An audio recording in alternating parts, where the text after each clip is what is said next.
Mission Impossible 3 is the third installment of the Mission Impossible series, and what this movie is about is this villain played by Philip Seymour Hoffman is looking for this thing called the Rabbit's Foot, and Ethan Hunt and his team must stop him. But Ethan Hunt has a crisis because he doesn't want to do the IMF as much because he's engaged to his fiancée, someone who's showing him what life outside of IMF could be, and he likes that very much. Now, after the huge train wreck that was Mission Impossible 2, I can imagine that a lot of people were skeptical about Mission Impossible 3 coming out 6 years after Mission Impossible 2. But this one was directed by JJ Abrams. In fact, correct me if I'm wrong, I'm pretty sure this is JJ Abrams' first movie that he's ever done. Tom Cruise is back, Ving Rhames is back, you've got 2 new people, Maggie Q, and a guy, Michelle Monaghan. Wait a minute, Michelle Monaghan, wasn't she in Pixels? Dear God. And you have Philip Seymour Hoffman playing the villain. So of course this movie turned out to be freaking awesome. And when I watched the first 3 Mission Impossible movies for Ghost Protocol, Mission Impossible 3 was actually my favorite out of all of them. In some ways, it kind of still is. What this movie really strides in is its action scenes. It really picked up. Instead of having like a really boring first act and then the second act being entirely action, action is throughout the entire movie, and it actually creates a lot of suspense because of JJ Abrams' camera work. I really like the way this movie was shot and edited, way better than John Woo, and even though it doesn't have the really good suspense of Brian De Palma without having to fire a gun, this movie still creates suspense doing those things. Is it as suspenseful as the first movie? No, but I don't think any Mission Impossible movie will be as suspenseful as the first Mission Impossible. But there are some pretty suspenseful moments in this movie. There's a lot of scenes where Ethan Hunt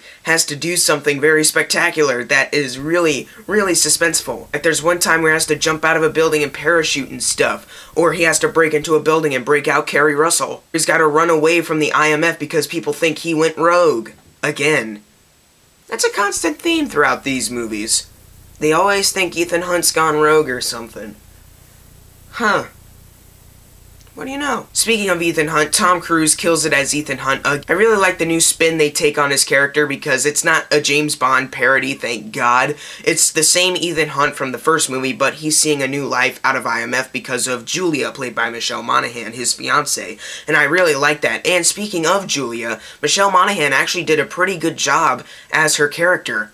Where was this acting in Pixels? And guess who else is back? Luther Stickle, he's funny again. Ving Rhames brought back the humor, thank God, because the humorless Luther Stickle in Mission Impossible 2 was terrible. So I'm glad they brought him back to the character that he was always supposed to be. And speaking of funny characters, Simon Pegg shows up for a bit. And even though his role's kind of limited in this movie and picked up later in Ghost Protocol, I really like Simon Pegg in this movie. He was funny, and he was great. And Lawrence Fishburne playing Ethan Hunt's boss, I really liked Lawrence Fishburne. There's one line where he says, "I will bleed on the flag just so the stripes can stay red." That was really cool. But hands down, the best actor in this whole movie, Philip Seymour Hoffman.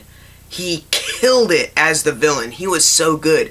And what the first 2 Mission Impossible movies kind of failed at was its villains.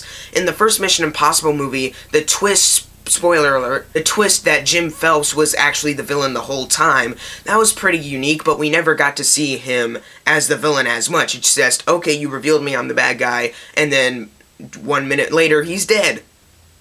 Okay. And then in Mission Impossible 2, yeah, Dougray Scott did some stuff that was pretty evil, but he was in this weird love triangle that sucked and killed him as a character. But Philip Seymour Hoffman killed it.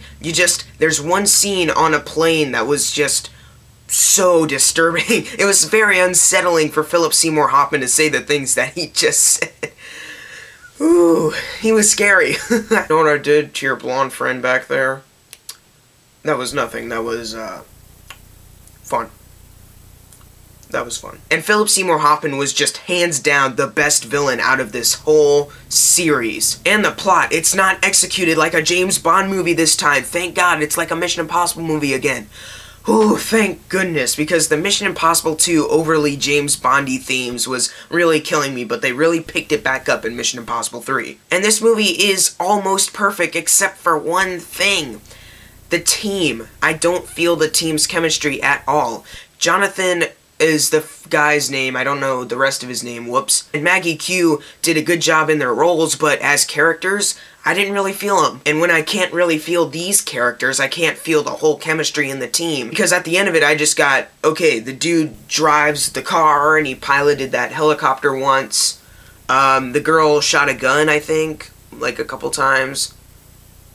What else did she do? What else did she do? And them not having that much personality is kind of shown later on in the movie, where Ethan Hunt is inside this building looking for the rabbit's foot, and you just center on these two in the front of a car, just like talking about the girl having some kind of necklace and talking about their past and stuff, and it just felt really forced, and it just took away from what we all wanted to see. Ethan Hunt inside the building looking for the rabbit's foot. And when they hear Ethan Hunt just crash out of the window building, you really feel like you missed some stuff that you really wanted to see, but because these two didn't really have that much personality, they had to put this in instead.